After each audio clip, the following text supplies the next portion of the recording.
despite the fact that Black and Indigenous and other people of color disproportionately represent the communities that suffer the most impacts of environmental injustice and climate change. We are at a very critical moment. Next slide, please. We have the opportunity to leverage the tragedies, of our very recent past and the hope of present initiatives that prioritize youth and a holistic approach to attack climate change.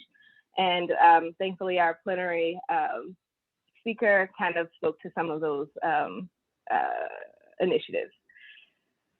So providing opportunities for all youth to further their interests in the many different types of environmental work and advocacy is important to motivate and inspire them for their future and prepare them for the workforce demands of climate change. The National Park Service Chesapeake office is, proud to step in within this space to support programs like the ones you are going to learn about today. Before we start our conversation, we want to capture some of your knowledge and concerns. So I am actually happy to pass it over, to my colleague, Joe Toolan of the Chesapeake Bay Trust to lead our Padlet activity. Great, thank you so much for the introduction. Hi everyone, I'm Joe Toolan. I work at the Chesapeake Bay Trust, like Brittany said, on the outreach and education team. And so what we're gonna start with today, and I'm gonna put the link in the chat, is working on our Padlet. And basically we wanted to start by, finding out what people's obstacles are in running these programs, in increasing the diversity in these programs. And then we also want to find out how we can kind of facilitate, networking between organizations, maybe finding out what type of resources you're looking for in particular, what resources people who are on this call might have that they can share. And then as we kind of continue throughout this particular session, there's going to be 2 questions that you can kind of come back to and answer as we move forward, which are, how you can kind of make decisions within your own sphere of influence, and then what type of things you can bring back from this particular panel. So we can go ahead and start with the first 3 right now, and we're going to take 3 minutes or so for you guys to start adding your notes to the Padlet here. And so if you haven't used this before, all you have to do is click the little plus button that's under the column, and then you can go ahead and type in any of the information. And this information might also help when we get to our question and answer portion of this particular panel. So I'm gonna stop sharing my screen for a second, and I'm gonna give everyone another 3 minutes or so to start filling out these first 3 columns in the Padlet.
And we'll take another minute or so here. I see some great things being populated on our Padlet, whether that's from our living wages to the sustained funding costs. Some of the recruitment can be difficult for these programs. These are all great things that we can, kind of focus our talk on today. And then if you guys have any resources that your organization can share, definitely please put them in there. It's great to have that information also.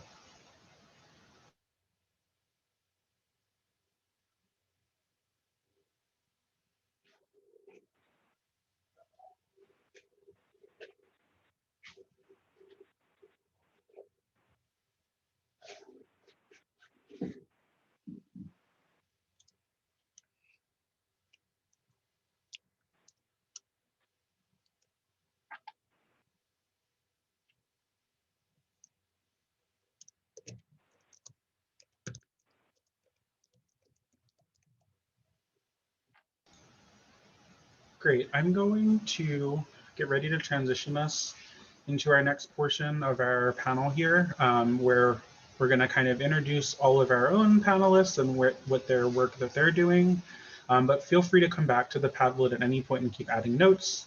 We're going to start this particular section with a video about the Pennsylvania Outdoor Corps. They could not be here today, unfortunately, but we're going to play this video for them.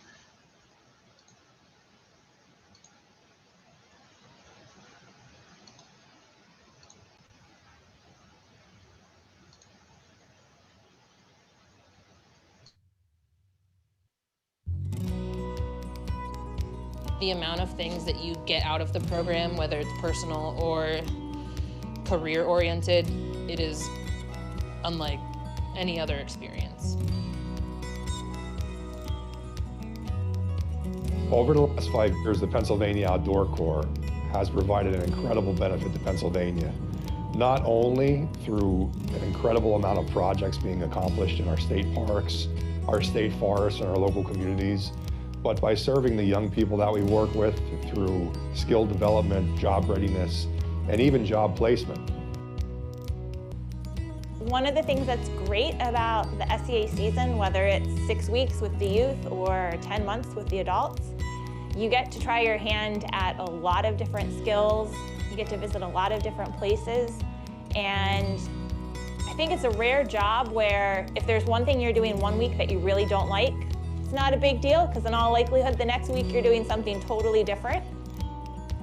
Conservation is the forever business, and we recognize the need to have young people coming in behind us to take care of the forests, the parks, the trails, the things that our generation has built up and worked on and conserved for Pennsylvania's public. Meet new people that are like-minded, that are interested in the same things that you are. You get a really good chance to actually do hands-on work in an area that you care about. And it's a really good stepping stone to get your foot in the door for future DCNR positions. It's amazing what they've been able to accomplish and the commitment that they have to the projects. I think they've achieved more than anybody thought they would be able to achieve. So it's been very enlightening and very motivating for not just the Corps members, but for the people that are working alongside of them and learning about what they do. Hands-on training programs like the Pennsylvania Outdoor Corps provide their participants with the opportunity to directly work not just with the tools and materials of their craft, but also to have a first-person view of the impact of their work. I think this is an amazing opportunity. I think that especially for younger people, if they don't know what they want to do, but they know that they want to be outside, I think this is a very important first step that they should kind of get into. Because there's so many connections, there's so many different doors that, different paths that you can take. From using tools for the first time, problem solving, but really the main thing that we want them to take with them is a conservation ethic. We try to instill that in each of our members, and we hope that they carry that for a lifetime. Whenever you speak of empowering young people, it's really important to involve them. And we do that in the PA Outdoor Corps by involving our members in hands-on projects. So the hope is that when they get in there and they get their hands dirty and actually build something, that will empower them to want to go on either into conservation careers or come back and do it again the next year. Our staff are very motivated to help the next generation of conservationists, because I think our staff recognizes that we need to have people coming in behind us to do the great work that we are blessed to do every day.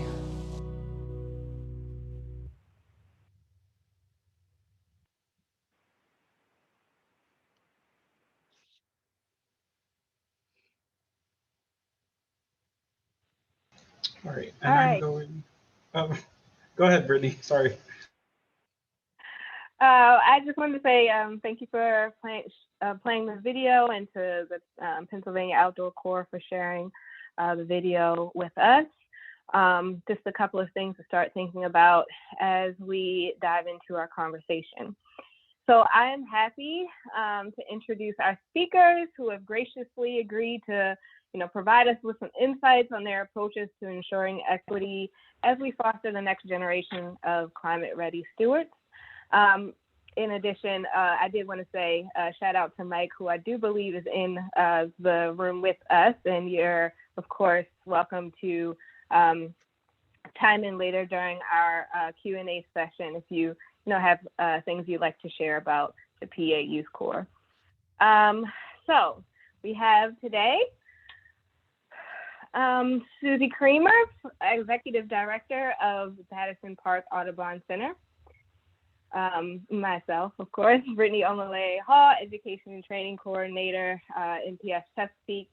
We have Dalia Dorda, Latino Programs Director of Environment for America, Joe Toolan, who's we've already been introduced to, Outreach and Education Program Assistant with the Chesapeake Bay Trust, and Lisa McClure, who is Senior Manager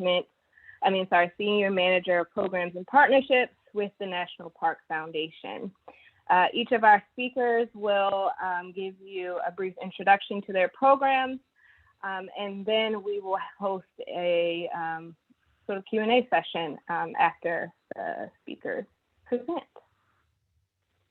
So our first speaker will be Susie, who you've already kind of been introduced to if you haven't already met via the video just a few minutes ago. Susie? Hi, everyone. Thank you for having me. Can you hear me and see me okay?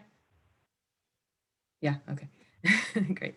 Thanks so much for having me. I've just got a few minutes to give a quick introduction of who we are and kind of my take on the current conversation we're having this afternoon.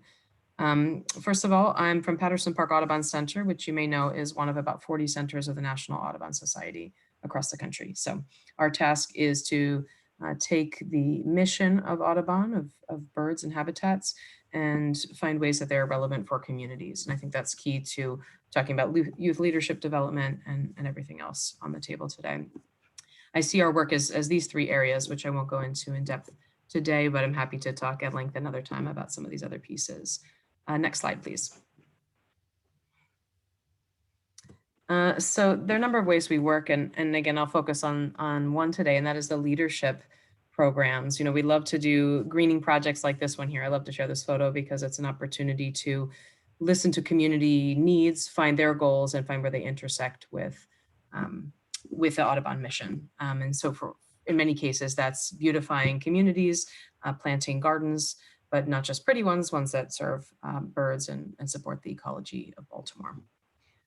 Next slide, please. So the program I'm focusing on today, and my purview is kind of on the detailed scale, like the organizational level. I can also speak to the partnerships with other organizations, as we are part of 3 different collaboratives, actually, and one of them is focused on hiring youth through the Youth Works program of Baltimore City in summertime. This particular program is not part of it, but there are some relevant pieces here.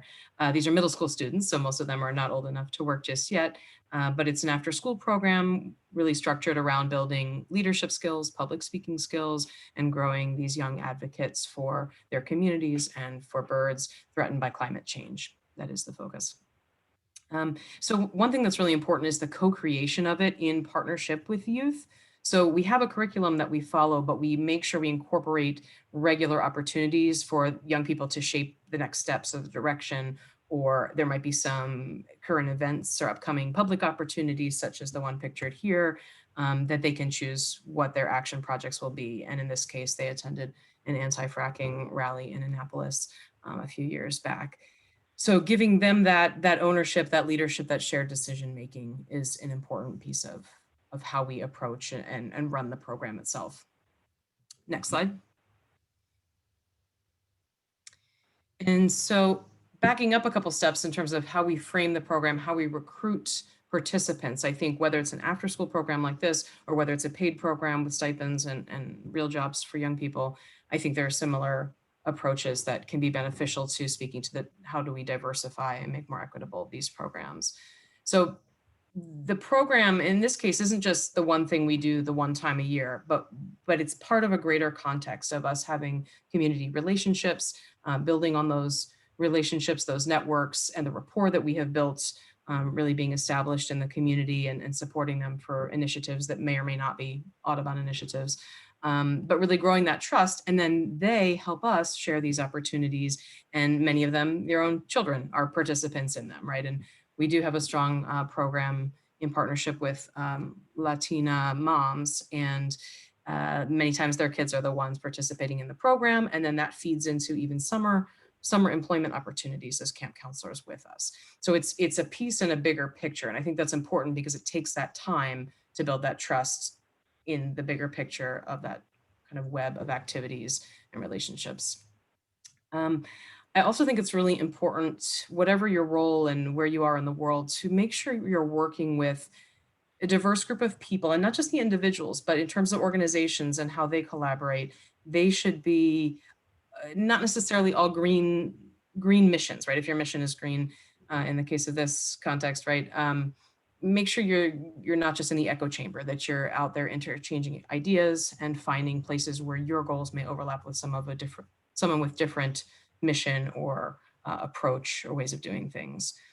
And then for us, making sure we invite a diverse group, not just hiring one by one, but thinking about the big picture as we build a cohort and how they complement each other and what they bring to each other to help them all grow because of the benefits of the relationships between each other, not just as a sort of teacher-student relationship, but as a group. So with that, I'll pause and see you again in the discussion.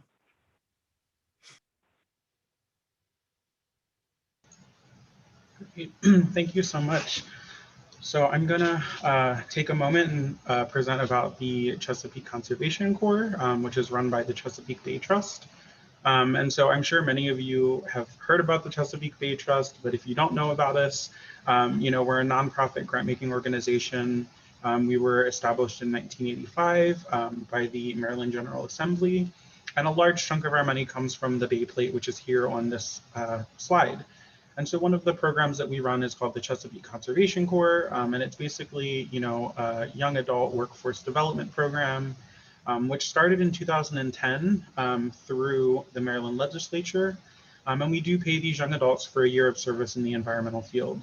And so, there's not much in terms of eligibility. The only things that we need are, that you're between the ages of 18 and 25 at the start of the program, and that you have permission to work in the United States during that term of service. And you'll see just some pictures throughout here that I really like from the program itself. So just a little bit of a snapshot of the program. I've talked about some of this already. Typically we're placing between 35 and 40 people with another environmental organization for the year. The stipend is around $20,000 for the year. So, we're steadily increasing it almost every year. And I don't think we're exactly where we want to be yet, but we're working on it. And there's a lot of good things that come out of this particular program. So we have professional development training days. There's multiple project days and networking that can happen between different organizations. All of the core members work on a capstone project throughout their entire time in the program. And we provide an opportunity for them to learn how to do grant writing. Grant writing is a skill that I think a lot of people don't have when they come into the field, and providing that opportunity to young adults can really help them throughout their career. And then mentorship is a really important opportunity. Brittany on here has been a mentor before. I think Susie has before also. So we like to have people that can kind of, help these young adults throughout their first kind of experience in the real world. And then something that we have just started doing this year is an equity fellowship. And so we're, providing the opportunity to pay 4 people right now, and we're hoping to expand that, obviously, $5,000 extra to kind of support their time in the program. And so this is a needs-based fellowship. And so we're hoping to engage, people that we haven't historically engaged in the program. And then the other thing that I'll mention here is a way that we kind of help recruit for the Corps is that we have a connector group, is what we call it. And so we hire and pay someone from the community that can do outreach to people that maybe we haven't, intentionally made outreach with before. And that's something that I think this year has helped increase the diversity of the pool of applicants that applied to the program. So, we talk a little bit about all of the trainings that we provide, and there's so many different ones here, but just kind of like the basic things that we provide are, a team building training, just so that everybody kind of gets to know each other. We provide a time management and self-care training, which is really important. I think sometimes self-care difficult to balance sometimes. And so we like to provide that. The Watershed Forum every year that happens in West Virginia is one of our trainings. We have a leadership training.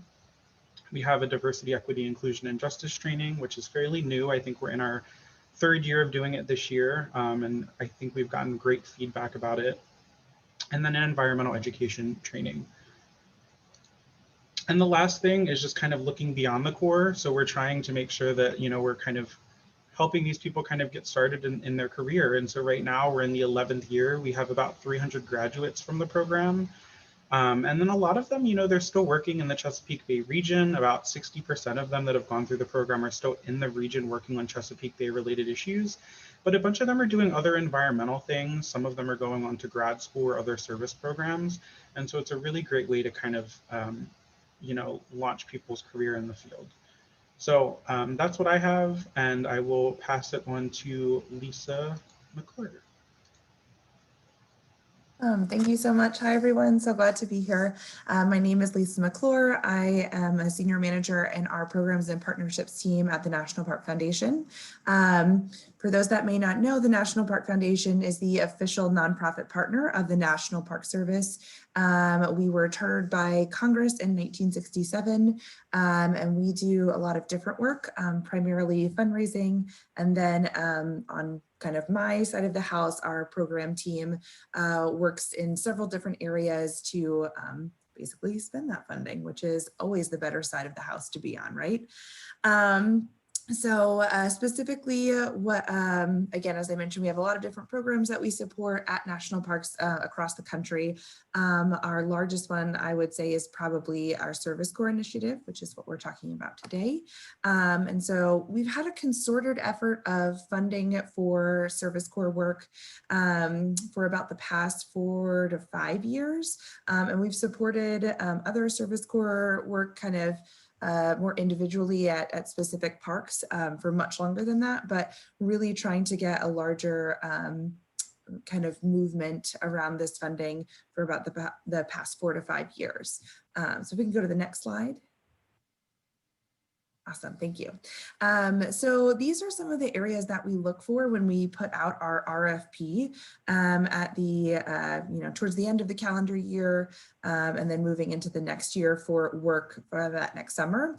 So these are areas that the National Park Foundation and the National Park Service are really focused on in terms of funding Service Corps work and core work that supports these areas. So they're pretty broad, and we allow our partners to really kind of take liberty when they present to us and kind of describe to us in their application how their project serves these different areas and connects to these different themes.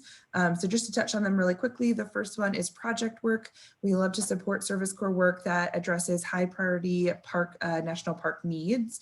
So that could be trail maintenance, it could be historic structure preservation, invasive species removal, whatever that park needs is something that we look for. Our second kind of theme or area is certainly diversity, equity, and inclusion. This is ever expanding and a new, we're trying to just take a new approach to this as we move forward, kind of in light of everything happening in the social justice movement from last year.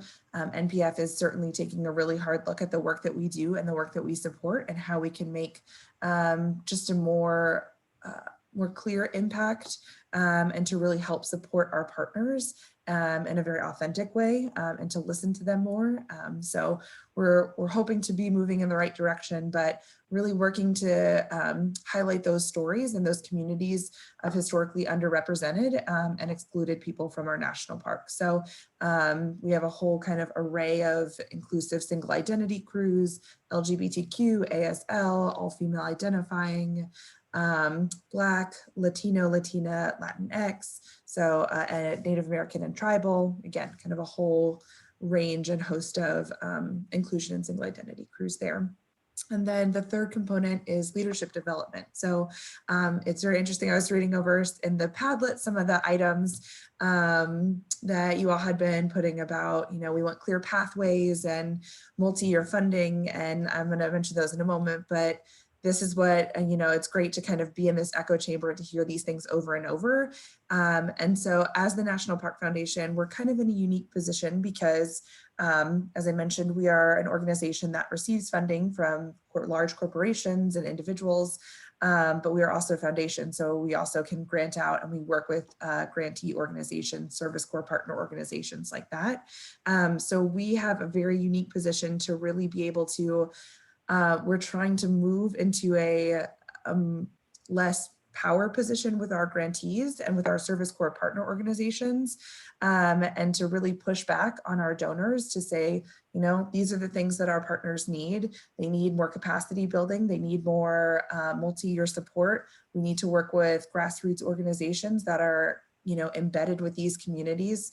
And it takes a lot of time and effort to build up trust with communities that have been historically excluded from national parks. So it's a nice position, and it's a challenging position to be in, but it's one that we're excited to work with our partners, both from a funding perspective and from a programmatic perspective, to really see what, again, authentic impact we can have, and work with our grantees to make for Service Corps partners. So leadership development is a big part of this. We want to see how our Service Corps work can incorporate not only 21st century leadership skills, so public speaking and collaborative work environment, but also what kind of certifications, PLSC, the hiring authority, kind of working across federal agencies for, again, increasing those pathway to, increasing that pathway to job opportunities. So certifications, anything like that, are a great added component in our Service Corps funding. And we'll go to the last slide for me. These are just some photos of work that we funded, or of, work that we funded through various Service Corps, again, kind of across the country. And as I mentioned, we are at a moment of change. Again, we're doing a lot of self-reflection, and so we want to listen to our partners. So again, kind of going back to the Padlet and all those notes that you all are writing, I would love to, during the Q&A section, kind of flesh those out a little bit more, and to see how the National Park Foundation, you know, just, even though we're just us, can help better support Service Corps in developing those career pathways, looking at funding opportunities, and what kind of funding do you need? You know, again, is it more capacity building? Is it materials for your Service Corps? Is it getting year-over-year funding? So let us know what you need. We are so excited to work with organizations from all over. Doesn't matter, you know, how large or small you are. We obviously work with organizations that do work in national parks, but if there's a scaffolding opportunity to kind of start in local communities and then build up to a national park experience, or work in national parks kind of at the end of that experience, happy to talk about that and work with you all as well. So that's just what I wanted to mention about our programming, and looking forward to the Q&A. Dahlia? Yes, hello. Hope I'm not muted. Hi, my name is Dalia Dorta. With Environment for the Americas. I manage the Latino Heritage Internship Program. It's Environment for the Americas has been around for a long time. However, our internship programs develop out of research done during 4 years. And the research started with the funds from the Science Foundation to understand why the lack of diversity in the parks. And one of the results that came through was basically the lack of representation of diversity in the national parks, in the outdoors. So we developed an internship program that actually became one of the models for the Latino Heritage Internship Program. We also manage the Mosaics in Science and other diversity programs. We work with state parks, the national parks, and other, not only the national park system, but also Forest Service, Bureau of Land Management, and nonprofit organizations such as Audubon. With Audubon, we have a lot in common, since the Environment for the Americas started as it is the World Migratory Bird Day. That's our key program, how it started.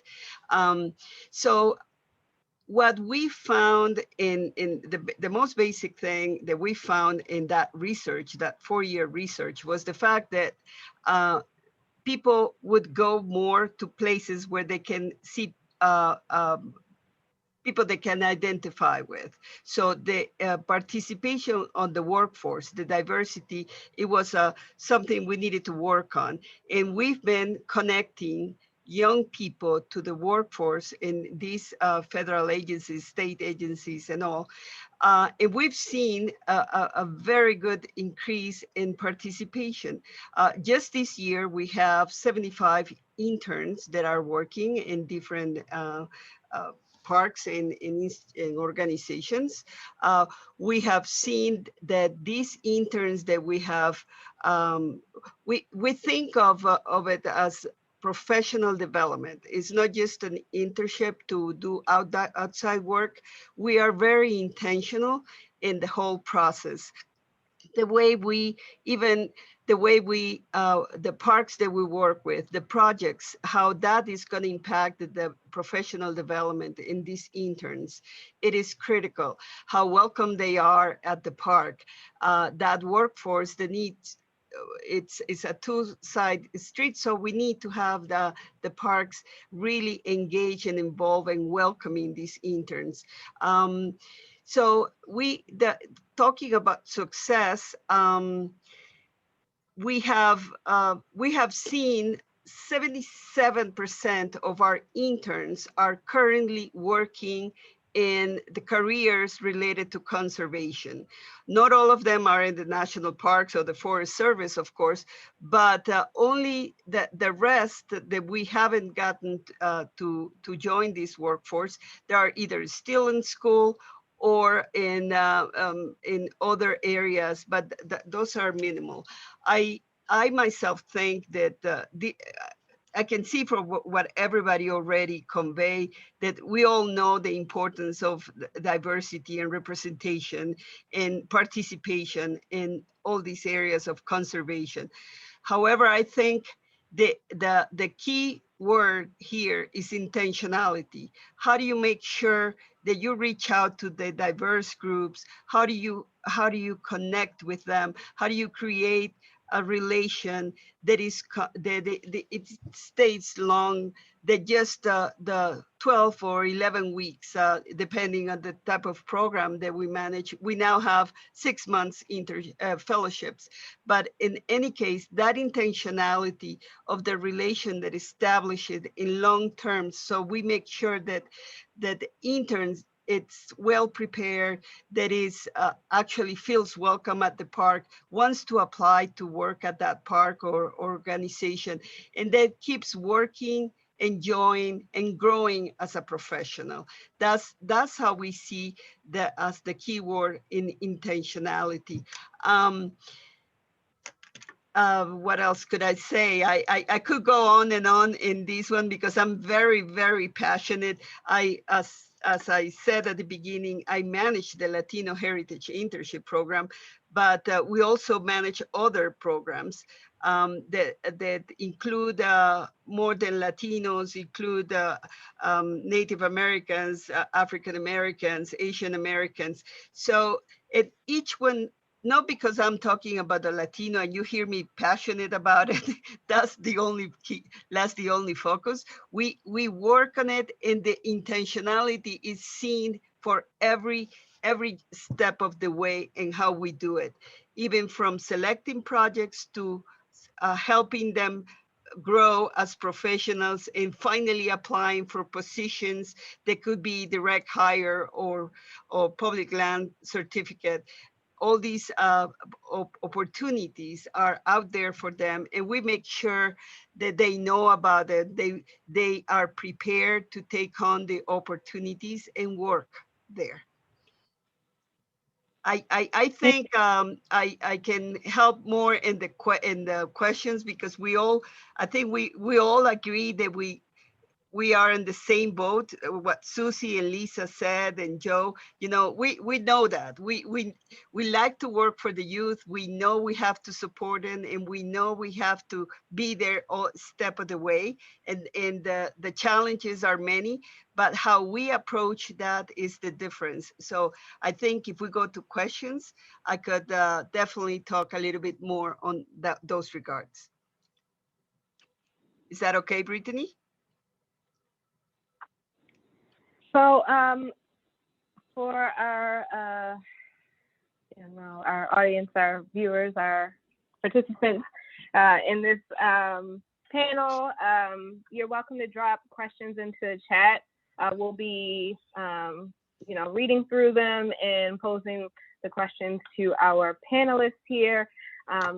Very happy to have our LHIP intern from the Environment for America program, Maya Rodriguez, who is serving as our note taker, and then also I'm going to be browsing the chat for questions as well.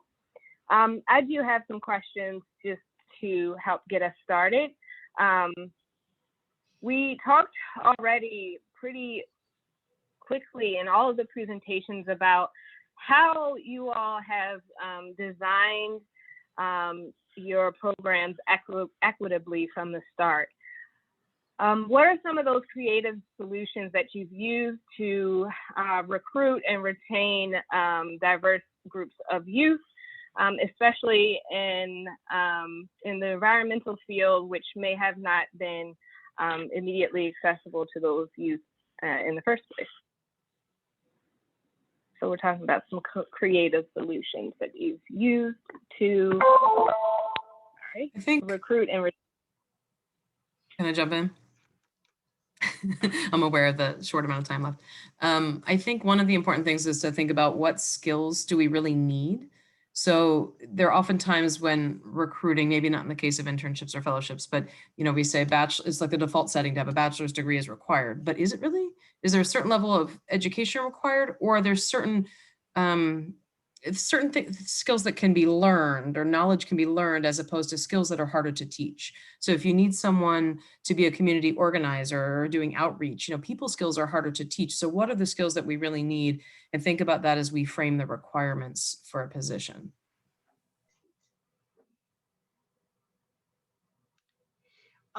I would say, if I may add, I think one of I totally agree with Susie in that regard. However, one of the things I believe it's critical is when hiring people, and you covered this before, when getting people to take these opportunities are people that are part of their own community. So if you're doing outreach to a community that is next to the park or next to where you are located, you need to reach out to that community and have them, because that's the best engagement you're ever gonna get, and then you will be creating bridges between the community and the park. But that is not something that you send out in a flyer and then you get that person. That needs to be nurtured, and that needs to be finally get the trust in the creating that relation that takes some time. It's not a 10-week thing or a summer thing. It can take, and you have to develop. And I think in the long run, having someone, it might be that you need a scientist for something or something very specific, but even if that person comes from the community nearby, that's going to be a long-term relation that is going to create engagement, not only with the intern or the person that is working, but also with the community. It's, I think that's something to really consider at all times. From the other side of things, Lisa and even Joe, how have you thought about advancing this work with funding through any of the sort of pandemic recovery or infrastructure or climate change efforts, or whether that's through your state or local government or federal government, in kind of combining resources to fund these sort of programs and redirect funds towards equitable youth cores and programs.